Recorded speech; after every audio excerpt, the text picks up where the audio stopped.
The first step is going to be to prepare the meat. And remember to wash your hands first.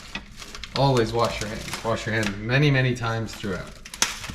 So we're going to start by preparing the meat.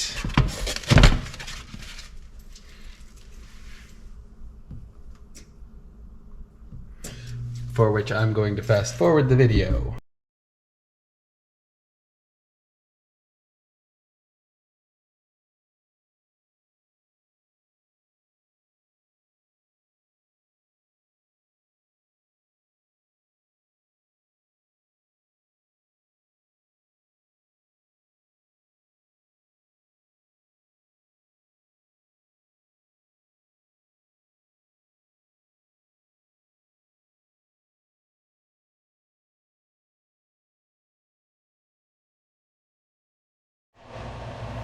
And we're back. All the meat is nice and brown, so I'm going to add the seasoning and let it mix in.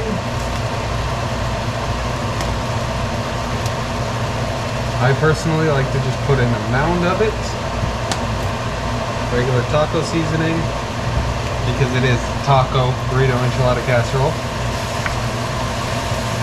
Put in enough to nicely coat the meat and use its own grease as the base.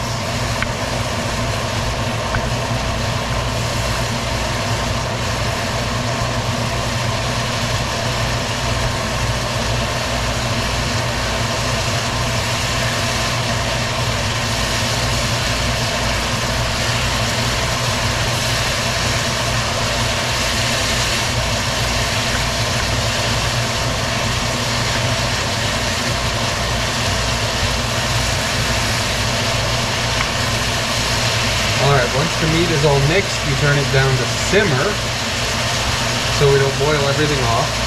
And put a lid on it. And put a lid on it. Keep it from steaming off.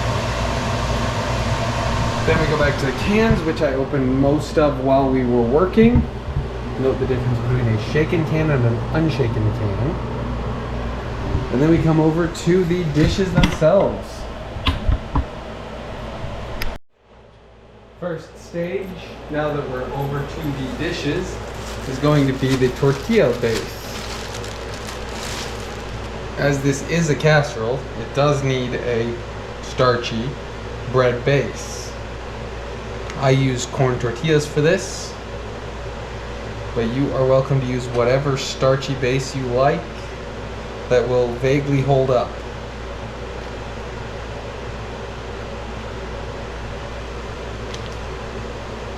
Yes, I am making 3 of them. Most of these will be frozen for later, because this is a good meal at any time of day. Though I will be releasing this video on Taco Tuesday, as would be appropriate.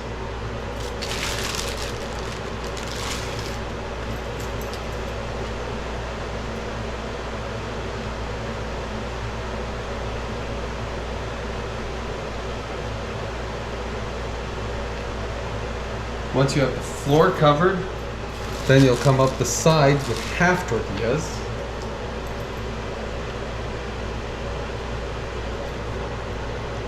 Easily made, easily placed. These will make it easier to get the casserole out of the dish later when you're ready to eat it. Though again, you are welcome to use less bread if you so choose.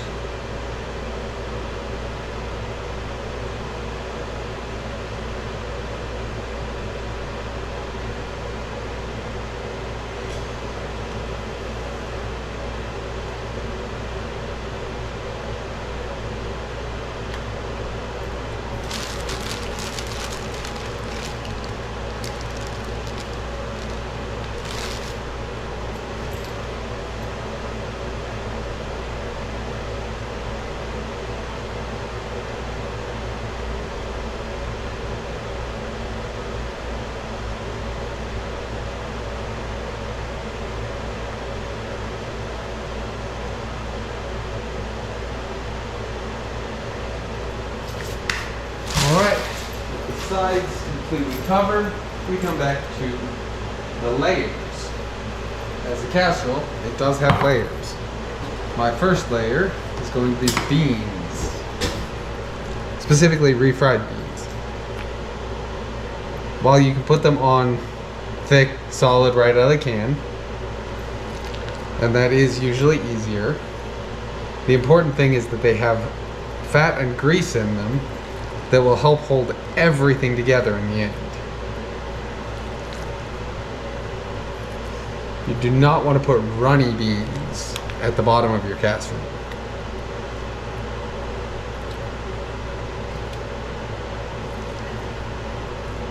I don't usually preheat mine, but it is an option if you want them to be easier to spread around. Again, a reminder, wash your hands regularly through this process.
Alright, with the first layer of pinto beans down, it's time for the first layer of black beans.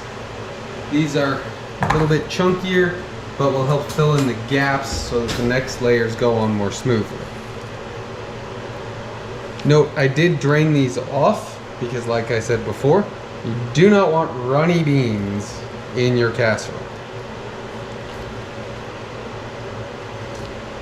It also will give you a little bit of variety to the flavors.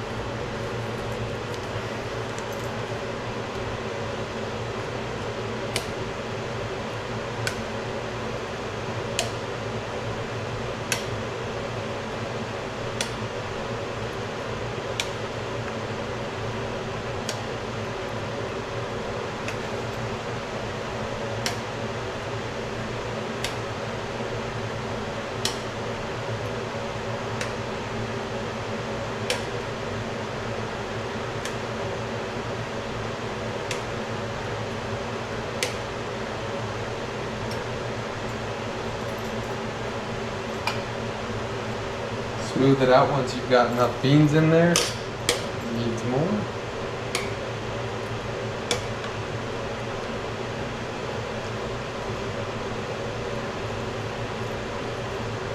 And I know, it kind of looks like a 7-layer bean dip right now, doesn't it?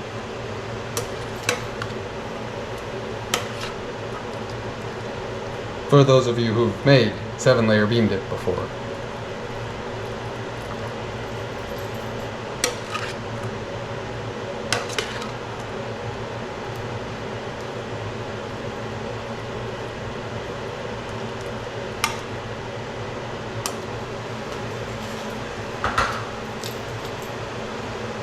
After the beans are down, we can put down our first layer of cheese.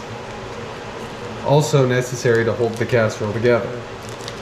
Much like a lasagna, or any other casserole for that matter, it matters that you hold it together. So for this, I am using Monterey Jack cheese, but you can use any Mexican blend you like.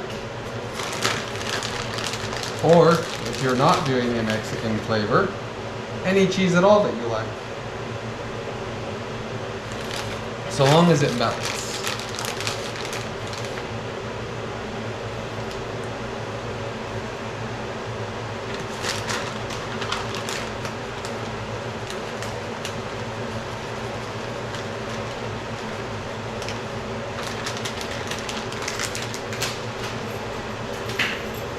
Alright, once we've got the cheese, it is now time for some corn. I managed to buy the wrong kind of corn, but creamed corn works too.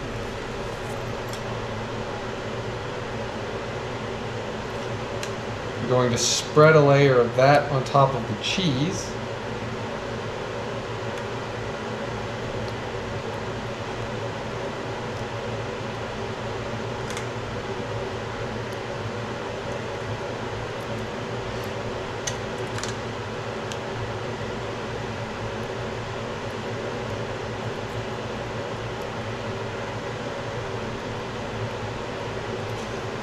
Gonna go a little bit lighter on the corn because corn doesn't really digest very well. So you don't want too many whole corn chunks.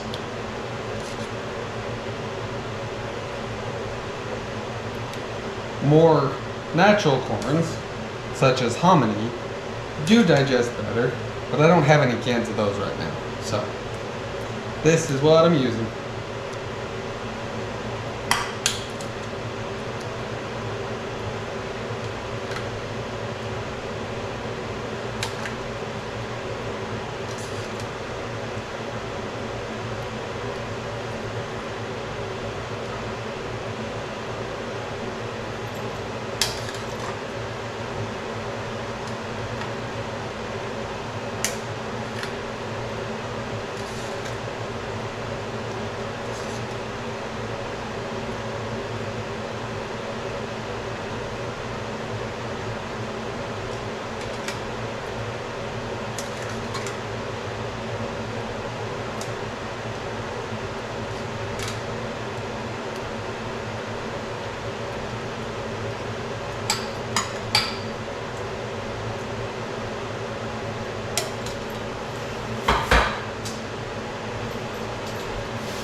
Alright, corn is done. Now, you'll never guess what's coming up next. The meat. I know, all you carnivores out there, waiting to see what I do with all this ground beef.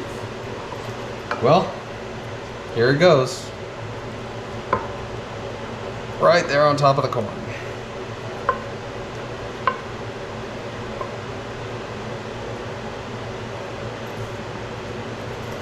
Make sure it gets nice and spread out.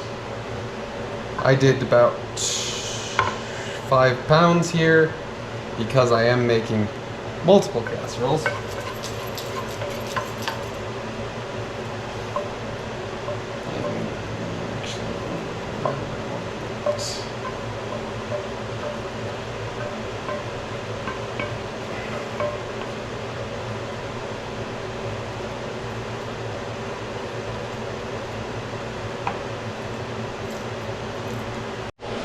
Unpause. I'm back with more meat.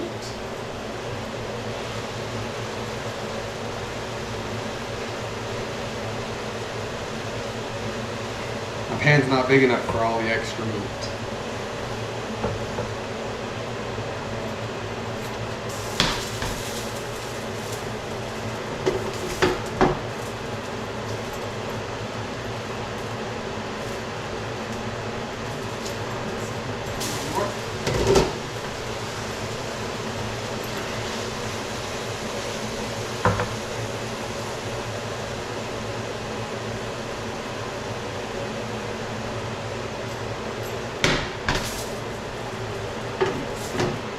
Quick reminder, the pan is heavy and the meat is hot, so if you feel like you need an extra pair of hands to do it safely, please get an extra pair of hands.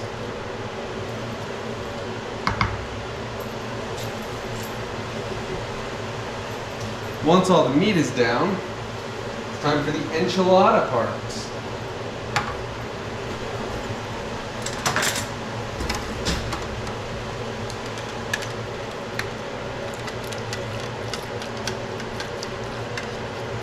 So we're trying to just slop this on there.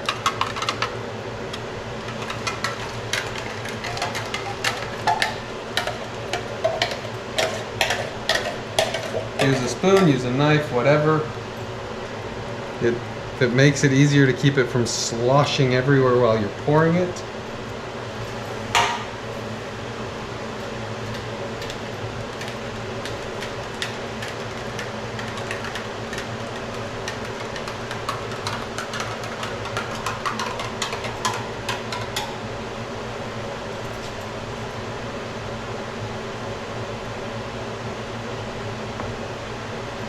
And a lot of this enchilada sauce will cook off once they go in the oven.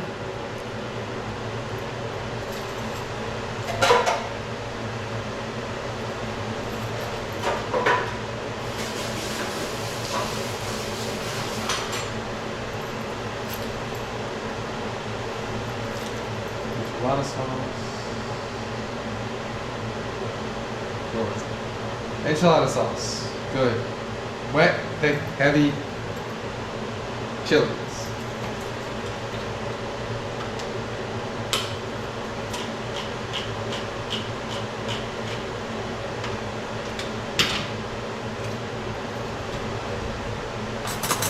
If you want a little extra bite in your casserole, you can put green chilies on it, jalapenos, whatever, right on top. Try to get them spread out a little bit so you're not getting one big massive bite of everything, but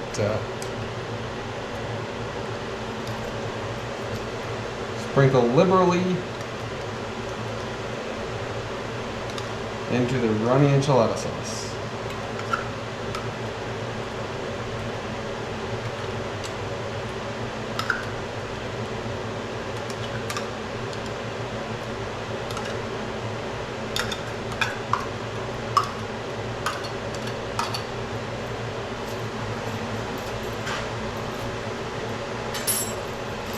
Alright, this casserole looks like it's almost done.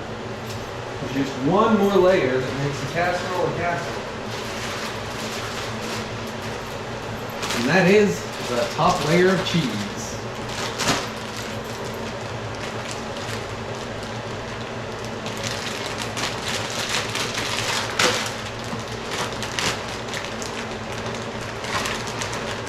So for this, I am using mozzarella, because I really like mozzarella. If you were doing Italian, you would definitely use mozzarella, because this is a casserole, and that is an Italian thing, I think.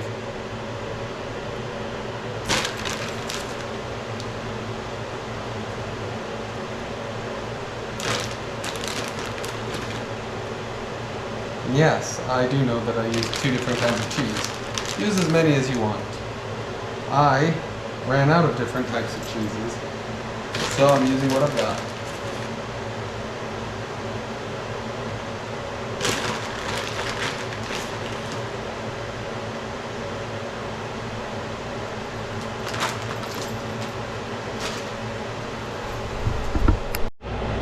All right, now that that's done, everything's ready. Oven's preheated to 350 degrees. Very important that it's 350 degrees.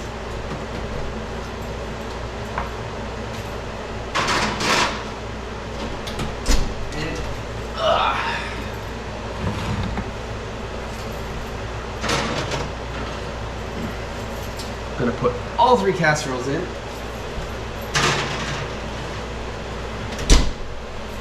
Until brown and crispy.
All right, everything is nice and brown. So I'm going to bring the camera back up.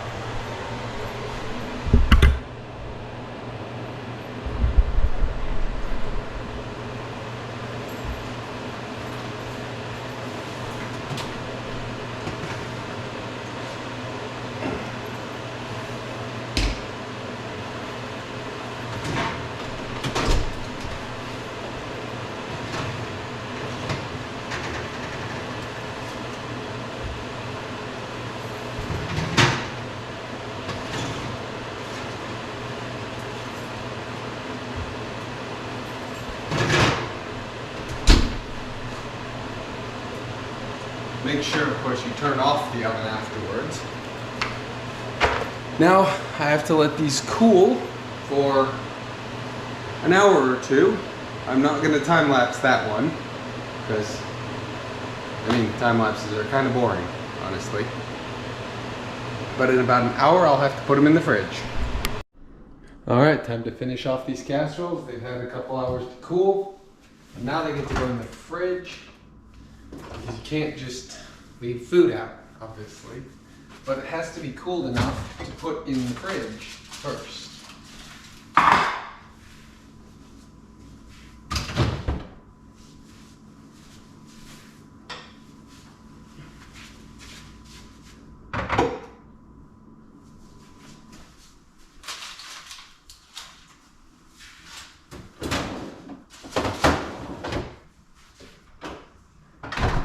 Ta-da! And now we have a casserole to eat later.